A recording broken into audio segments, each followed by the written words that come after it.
You may be walking past a retirement business every morning and calling it weeds. Not a giant farm, not 1,000 acres, not a warehouse, a crypto scheme, or another online course promising easy money. I mean a few trays of seedlings under grow lights, a small greenhouse behind the garage, a sunny backyard that right now only grows grass you pay someone to mow, a half acre that could be producing plants most people in your town cannot find at the grocery store. And here is the uncomfortable truth. Most small growers lose money because they grow what everyone already grows. Tomatoes, cucumbers, lettuce, potatoes, maybe peppers. Good crops, honest crops, crops people understand. But understanding is exactly the problem. When everybody understands the crop, everybody grows it, everybody compares prices, and by Saturday afternoon at the farmer's market, somebody is selling a basket for less than it cost to grow. That is not a business. That is a price war with dirt under your fingernails. Meanwhile, a completely different market is growing quietly in the background. Wellness companies need herbs. Chefs need unusual leaves. Tea drinkers want local caffeine plants. Pet owners buy fresh catnip like their cat has a personal budget. Gardeners over 50 are looking for useful plants with a story. Natural product makers want calendula petals, lemon balm, tulsi, and other ingredients they can actually explain to customers. That is where the margins are hiding, not in the biggest plant. In the most specific one, a pound of potatoes feeds someone once. A living tulsi plant can become a weekly tea ritual. A small bag of dried lemon balm can become part of someone's evening routine. A bundle of shiso can help a chef make a dish nobody else in town can make. A tray of yopon holly seedlings can tell an American story most people have never heard. North America has its own native caffeinated tea plant. Now, before we go any further, let's keep this honest. This video is for education and general interest only. It is not financial advice. It is not a promise that you will become rich. It is not a guarantee that any plant will sell in your area. Agriculture has risk. Plants fail. Markets change. Local regulations matter. Nursery licenses, food safety rules, labelling laws, pet product rules, cosmetic rules, and business permits may apply depending on what you sell. And because some of these plants are connected with traditional wellness, we need another boundary. Do not sell herbs by making medical promises. Do not claim they treat anxiety, diabetes, cancer, dementia, infections, or any disease.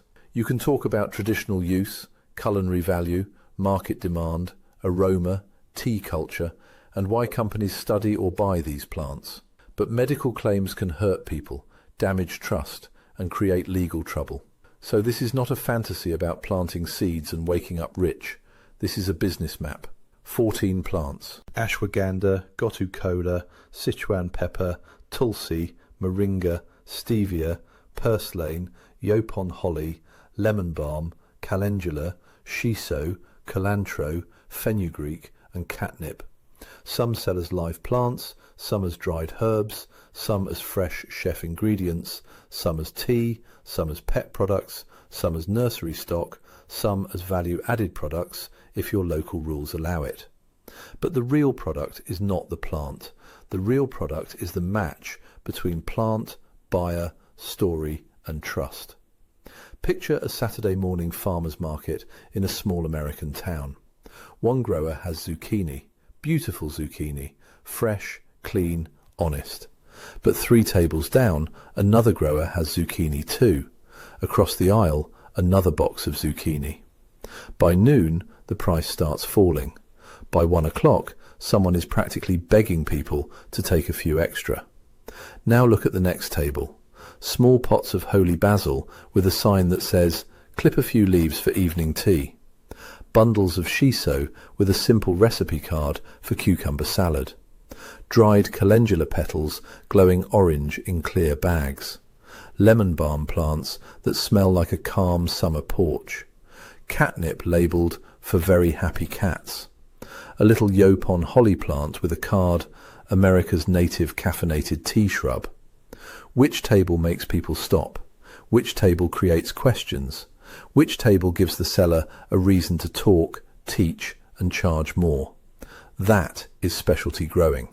And if you are over 50, this matters because you may not want the hardest version of farming.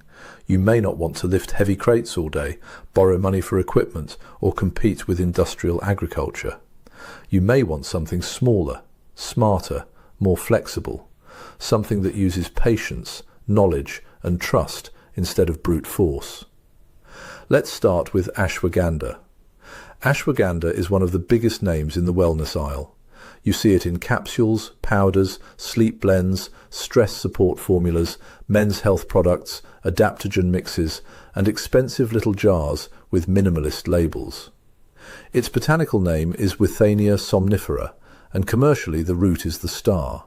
That matters because roots are not like basil leaves. You do not just pinch them and come back next week. Roots require a season. They require digging, washing, cutting, drying, storage. They turn the grower into both farmer and processor. That is why ashwagandha is interesting and dangerous for beginners. Interesting because demand is already there. Dangerous because demand can make people reckless. A new grower hears the word ashwagandha, sees prices online and thinks, I'll plant a bed and sell powder. But selling dried root or powder as a wellness product is not the same as selling a tomato.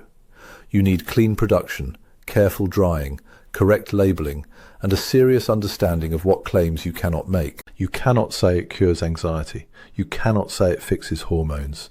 You cannot say it treats depression or replaces medication. A safer business angle might be live plants for gardeners, seedling sales, or dried roots sold only where you fully understand the rules. In warm climates, ashwagandha may fit well. In cooler areas, it needs planning and a long enough season. For an American audience over 50, the emotional pull is obvious. People are tired, they are stressed, they are sleeping poorly. They walk into stores and see ashwagandha everywhere. That name recognition gives the plant value. But the professional grower asks a better question. What form can I sell responsibly? Live plant? Root? Dried herb? Educational workshop? Seed packet? The plant is not the business until the form is clear. Ashwagandha teaches the first rule. A famous plant can open doors, but only a careful grower stays in business. Now gotu kola. Gotu kola, also called Centella asiatica, looks almost too modest to be valuable. It creeps low. It has small rounded leaves that look like little green coins. It likes warmth and moisture. It does not stand tall like corn or glow like calendula. But in the wellness and skincare worlds, Centella has become a serious name. You may have seen Cica creams, calming skin formulas, or Centella serums. That is the same plant story moving through a different industry. Gotu kola is known in Ayurveda, traditional Chinese medicine, and modern herbal circles. People associate it with skin, circulation, calm focus, and healthy aging traditions. Again, you do not sell it with medical promises. You sell it as a traditional herb with strong market recognition. For small growers, gotu kola can be sold as live plants, fresh herb for knowledgeable customers, or dried herb where allowed. It may appeal to herbalists, skincare makers, tea people, and gardeners who want unusual wellness plants. But the plant has preferences. It does not want a dry, brutal bed in full afternoon sun in every climate. It often wants moisture, warmth, humidity, and protection. In many parts of the United States, containers or greenhouse production may work better than open ground. That is where a person over 50 with a small greenhouse can have an advantage. You may not have acres, but you can create a microclimate. You can learn one plant deeply. You can produce something the average backyard gardener cannot. Gotu kola teaches that difficulty can create margin. If everyone can grow a crop without thinking, the price drops. If a plant requires knowledge, the knowledgeable grower has room to breathe. Now, Sichuan pepper. This plant changes the rhythm completely. Sichuan pepper is not a pepper like black pepper or chili pepper. It comes from Xanthoxylum species, and the prize part is the dried husk around the seed. The flavour is famous in Sichuan cooking because it creates a tingling, numbing, buzzing sensation on the lips and tongue. If you have eaten real Sichuan food, you remember it. It is not just spice, it is electricity. In the United States, regional Chinese cooking has become more popular. Serious home cooks want authentic ingredients. Chefs want fresh sauces. Food lovers are tired of generic heat and want complexity. That creates opportunity. But Sichuan pepper is not a quick cash herb. It is a shrub or small tree. It may have thorns. It takes time to mature. It needs the right species for the right climate. It needs careful harvesting and drying. It requires patience. That scares off impatient growers. Good. Sometimes the barrier is the opportunity. A person over 50 may actually be better suited to a crop like this than a 25-year-old chasing fast trends. If you are patient, if you can build a long-term edible landscape, if you can wait for a shrub to establish, Sichuan pepper becomes a specialty asset. You might sell young plants to adventurous gardeners. You might sell dried husks to chefs eventually. You might build a small brand around rare spice plants. The customer is not buying calories. They are buying a flavor experience. Sichuan pepper teaches patience. The crops that take longer can sometimes face less competition because impatient people quit before the plant pays them back. Now tulsi, holy basil.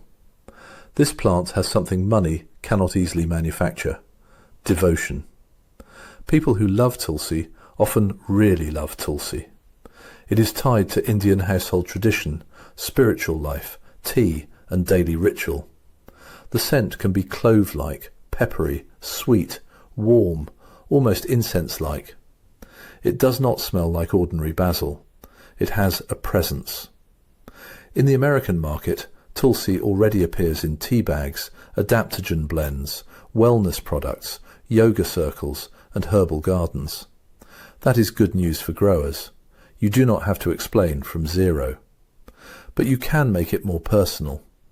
A box of tulsi tea from a store is one thing. A living tulsi plant grown locally by someone who can explain how to pinch it, dry it, and brew it is different. Tulsi can be sold as live plants, fresh herb, dried tea herb, or part of blends if local rules allow. Different types, such as Rama, Krishna, and Varna tulsi, can appeal to collectors and serious herbal gardeners. Here is the business trick. Do not sell only the plant. Sell the ritual. A small card can make a difference. Clip a few leaves in the evening, steep in hot water, breathe before you drink. That kind of instruction helps customers imagine the plant in their life. People over 50 often want useful calm, not hype, not another loud product, something they can put by the porch and use gently. Tulsi teaches that repeat value comes from routine.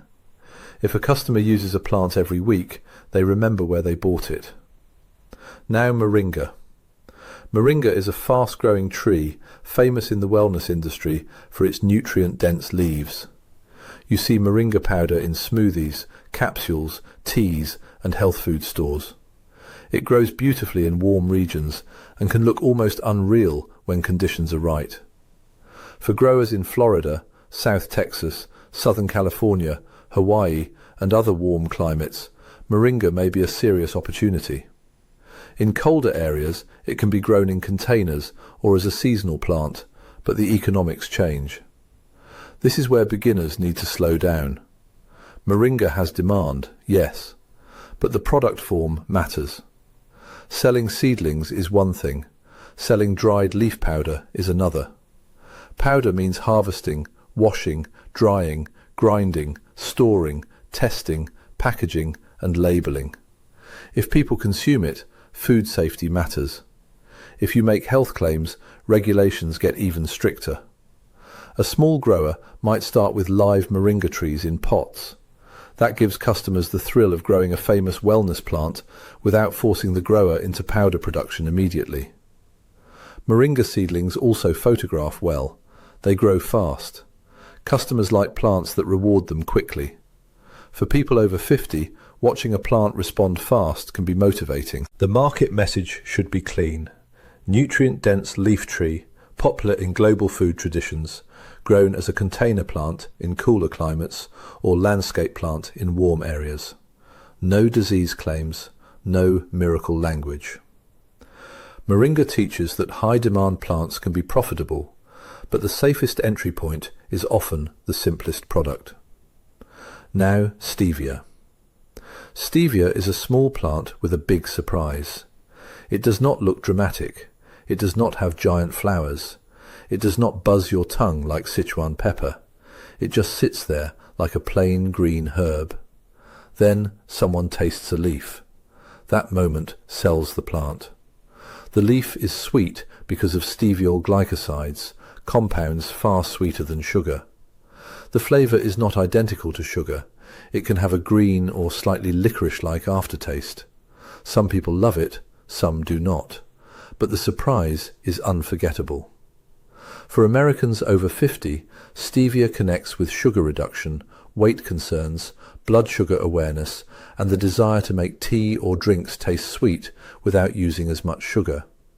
You must not market it as a diabetes treatment, but you can sell it as a naturally sweet leaf, often used as a sugar alternative.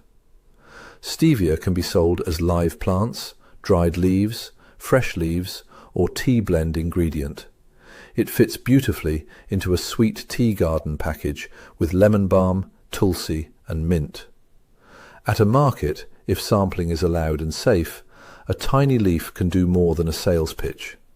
A customer tastes it, they laugh, they call someone over. Try this. Now you have attention.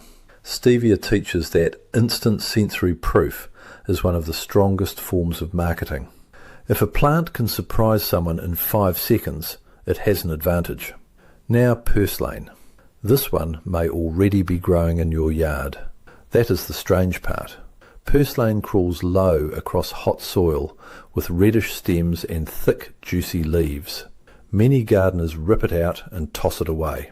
It grows in cracks, beds, paths, and dry patches where more delicate greens collapse. But in many food cultures, purslane is not trash. It is food. It has a tart, lemony, juicy bite. It is used in Mediterranean, Mexican, Middle Eastern, and other cuisines. It is known for containing omega-3 alpha-linolenic acid, unusual for a leafy green, along with minerals and antioxidants. For a grower, purslane has a beautiful advantage: heat. When lettuce bolts and spinach gives up, purslane keeps going. That means it can fill a summer gap. Chefs like texture and acidity. Farmers market customers like unusual greens once they understand how to use them. But perception is the battle. If you call it a weed, people expect it to be free. If you call it a heat-loving succulent green with a lemony crunch, suddenly it becomes interesting. Language changes price. Grow a known edible type from clean seed in clean soil. Do not harvest random plants from driveways. Purslane can be confused with spurge, a non-food lookalike with milky sap. Correct identification is not optional. Purslane teaches that sometimes the crop is not new, the story is new, and the better story can turn a nuisance into a niche product. Now Yopon holly. This may be one of the strongest American stories on the list. Yopon holly, Ilex vomitoria, is native to the southeastern United States. Its leaves contain caffeine. That means North America has its own native caffeinated tea plant. Most Americans do not know that. They think caffeine means coffee from far away, black tea from far away, green tea from far away, or energy drinks from a factory. Then you tell them a native holly can be roasted and brewed into tea. People stop.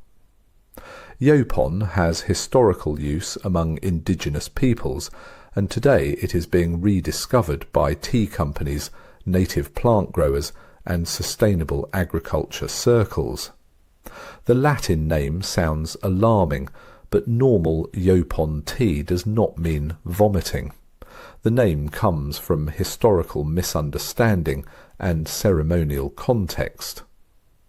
For growers in the southeast, Yopon can be a serious long-term specialty crop. It can be sold as live shrubs, native landscape plants, dried tea leaves, roasted tea, or branded local tea where regulations allow. This is not a one-season crop. It is a shrub. It takes time. But it has something very valuable. Identity. Native. Caffeinated. American. Sustainable. Local. Tea. A plant with that much story can become a brand. For an American audience over 50, Yopon also fits a deeper desire. Many people want to reconnect with land, place, and history. A native tea plant feels less like a fad and more like rediscovery. Caffeine still needs responsible labelling. Some people should limit caffeine because of sleep, anxiety, heart rhythm issues, blood pressure, or medication concerns. But as a business plant, Yopon teaches one of the biggest lessons. The best niche is not always imported and exotic. Sometimes it is native and forgotten. Now lemon balm. Lemon balm feels gentle the moment you touch it. Brush the leaves and the scent rises. Soft lemon, green, clean, calming. It belongs to the mint family, so it can spread aggressively in the ground. In containers or controlled beds, it behaves better. Lemon balm has a long tradition as a tea herb. People associate it with relaxation, digestion, evening routines, and calm. Researchers study compounds such as rosmarinic acid, but sellers should keep claims responsible. Traditional tea herb, pleasant lemon scent, popular in evening blends. That is enough. For small growers, lemon balm is approachable. Customers are not afraid of it. They smell it and understand. It can be sold fresh, dried, as live plants, or blended with tulsi, catnip, stevia and calendula where allowed. It works for gardeners, tea drinkers, wellness customers and older adults looking for simple evening rituals. But lemon balm has one weakness. Quality fades fast if handled badly. Dry it too hot, store it too long, expose it to light, and that beautiful scent turns dull. The difference between premium lemon balm and sad lemon hay is huge. That is where a careful grower wins. Harvest at the right time, dry gently, store airtight, sell fresh batches, let customers smell the product. Lemon balm teaches that quality is not a slogan, it is aroma, and aroma brings people back. Now calendula. Calendula looks like it was made for selling. Orange and yellow flowers, bright petals, a cheerful face that catches the eye from across a market aisle. It has a long history in skincare traditions, infused oils, salves, soaps, teas, dyes, and cottage gardens.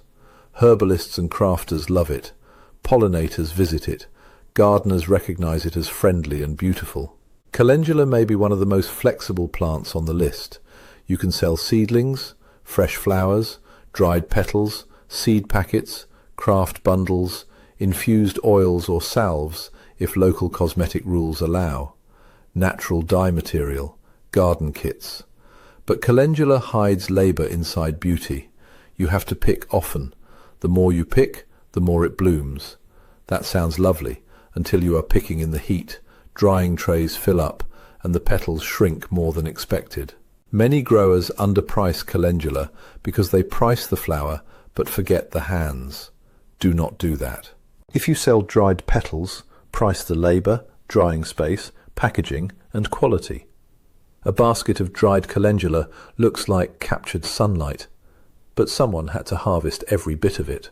For Americans over 50, calendula has strong appeal because it feels wholesome, handmade, useful and beautiful. It can fit a backyard business without looking intimidating. Calendula teaches that beauty sells, but only if the grower respects the work behind it. Now shiso. Shiso, also called perilla leaf, is a culinary plant with serious niche power. It is used in Japanese, Korean and other Asian cuisines. The leaves can taste like mint, basil, anise, citrus and spice all at once.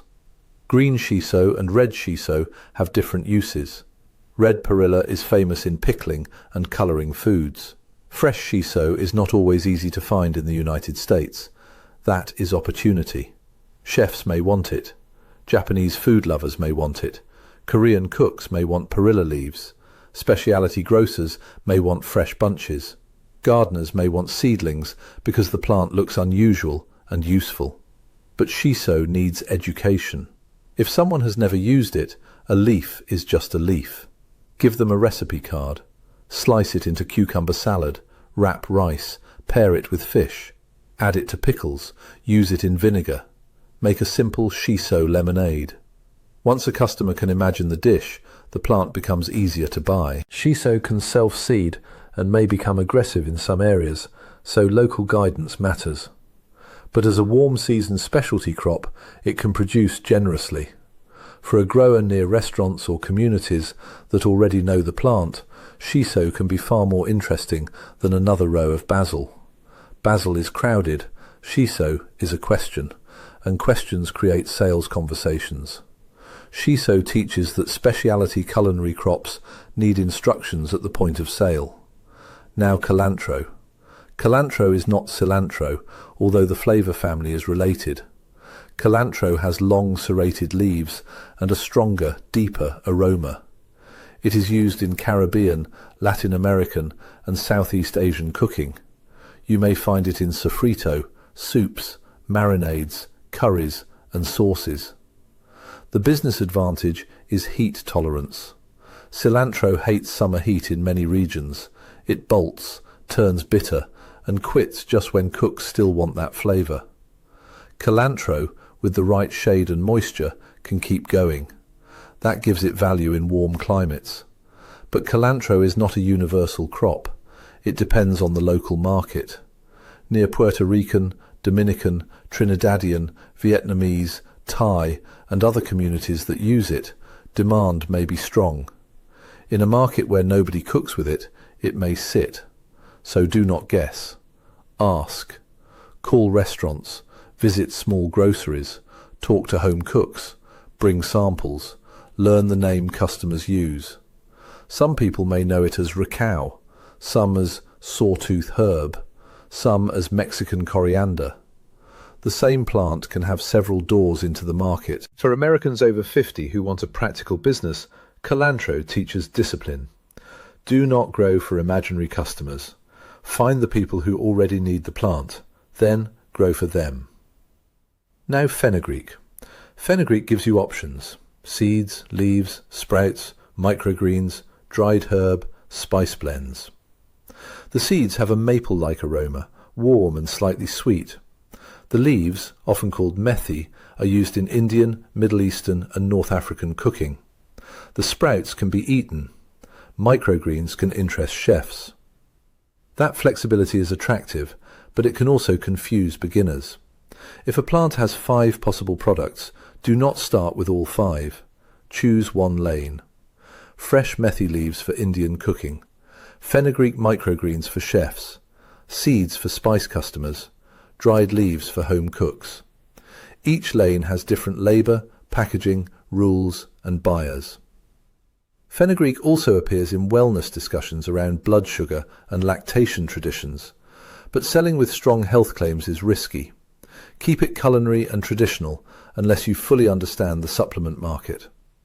For Americans over 50, fenugreek may not be as familiar as lemon balm, but it becomes more approachable when you connect it to food. Potatoes with fenugreek, lentils, flatbread, spice blends, warm savoury dishes.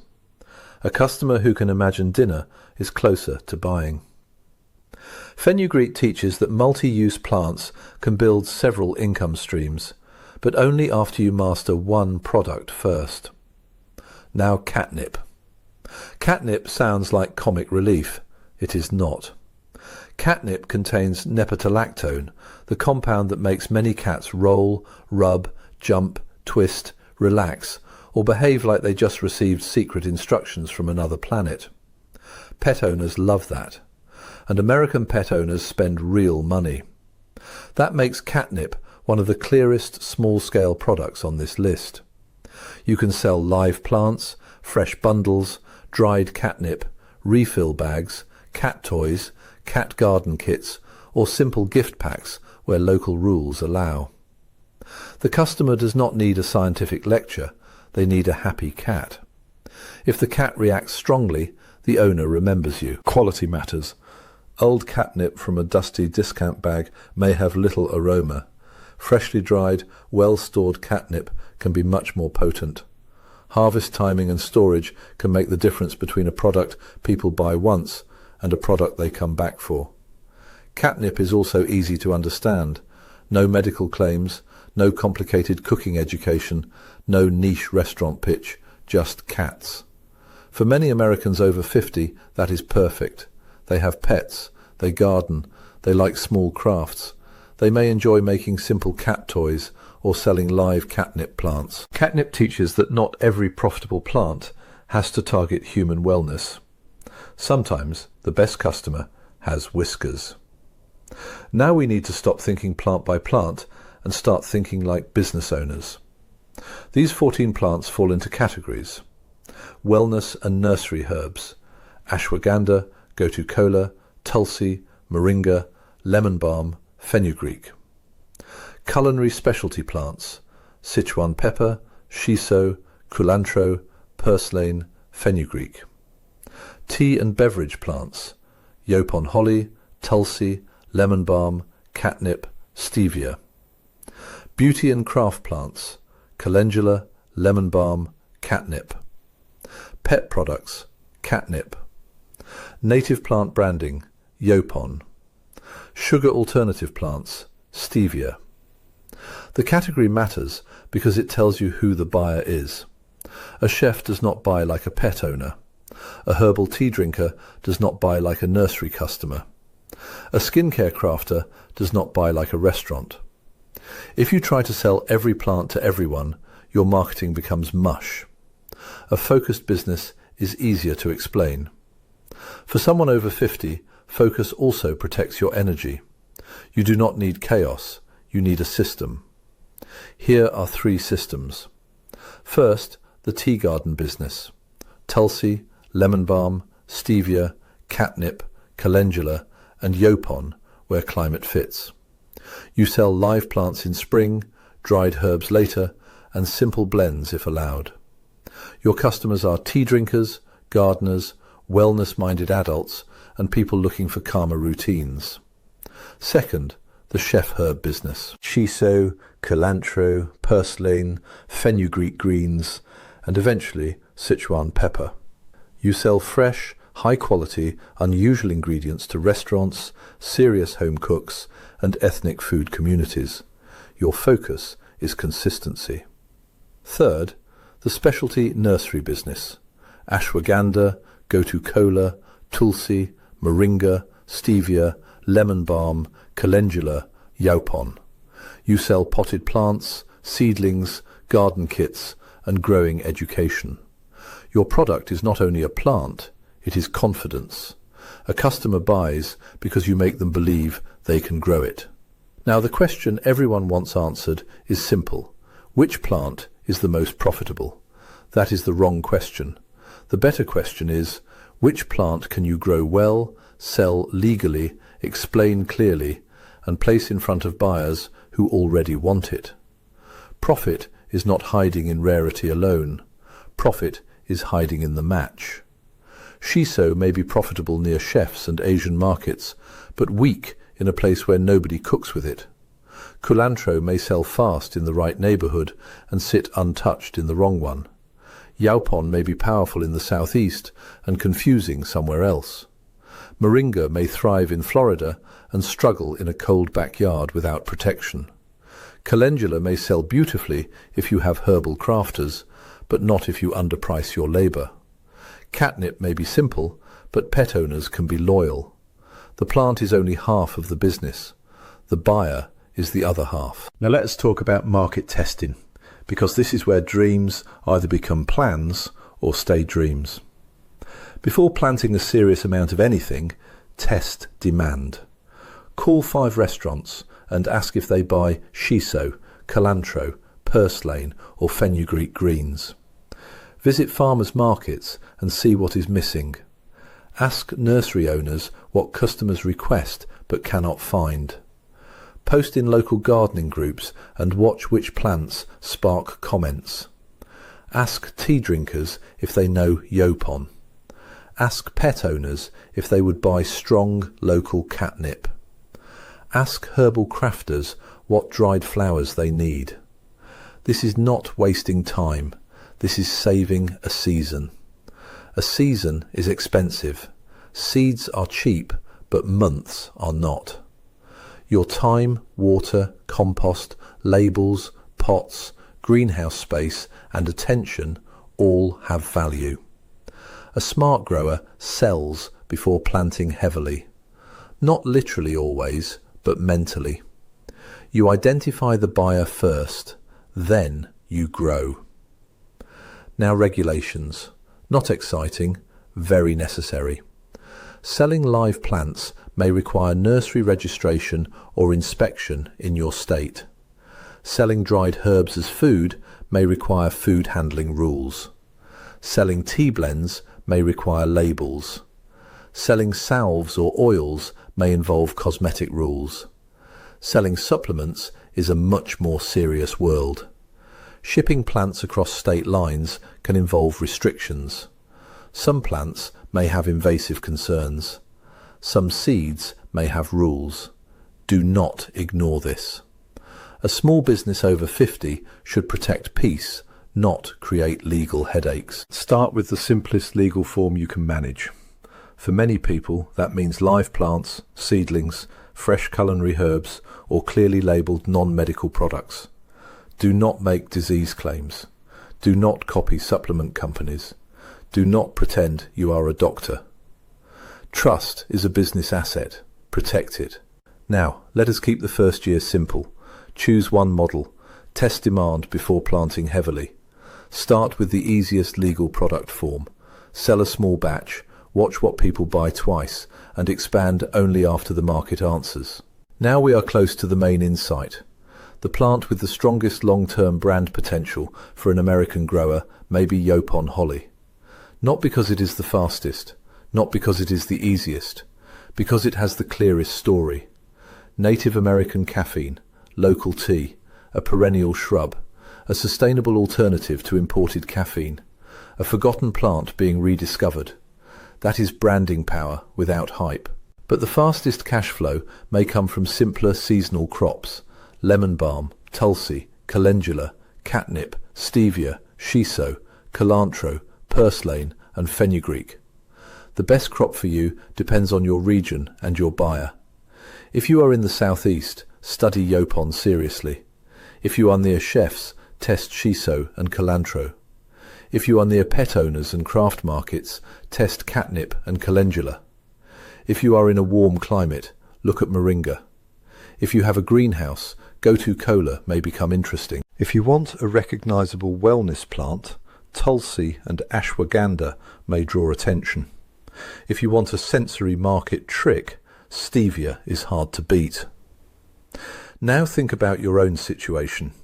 Do you have sun, shade, water, a greenhouse, a porch, restaurant connections, a farmer's market nearby, a neighbourhood full of pet owners, a gardening club, a community that cooks with cilantro or shiso, a local tea shop?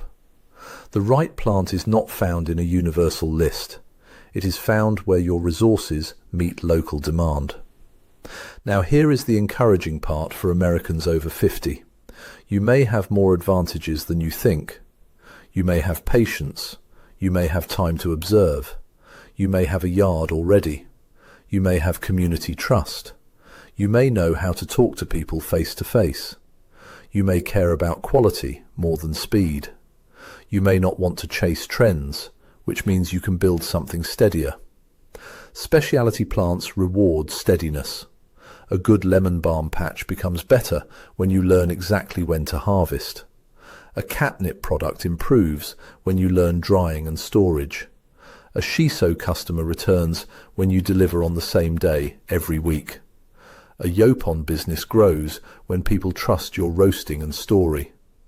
A calendula customer comes back when the petals are bright and clean. That is not youth dependent, that is care dependent, and care can deepen with age. Now let us close the loop. At the beginning I said most gardeners fight over common crops, while higher margin niches grow quietly in the background. Now you can see why. Common crops are obvious. Specialty crops require explanation. But explanation is where a small grower can win. Big agriculture is good at volume. You do not beat volume with a backyard. You beat it with specificity. Specific plant, specific buyer, specific story, specific use, specific trust. That is the formula. Not guaranteed riches, not easy money. A real niche, a real customer, a real reason to buy from you instead of a warehouse. So before you plant another crop everybody already sells, ask one better question. What does my local market want but rarely finds fresh, local and trustworthy? The answer might be tulsi, it might be shiso, it might be yopon holly, it might be calendula petals, it might be strong catnip, it might be culantro for a community that misses the flavour of home. It might be purslane for chefs in the heat of summer. It might be stevia for tea drinkers trying to cut sugar. It might be the plant you almost ignored because it looked too small to matter. That is how a garden becomes a business. Not by growing more of everything, by growing the right thing for the right person. Now, tell me in the comments, if you could plant only one of these this season, which would it be? Ashwagandha, gotu kola, tulsi, moringa, stevia, yopon holly, lemon balm, calendula, shiso, culantro, fenugreek, or catnip. And if you want more videos about unusual plants, backyard income and small-scale growing ideas that actually make sense for people over 50, subscribe to the channel, because the next plant you ignore may be the one that turns your garden into a serious little business.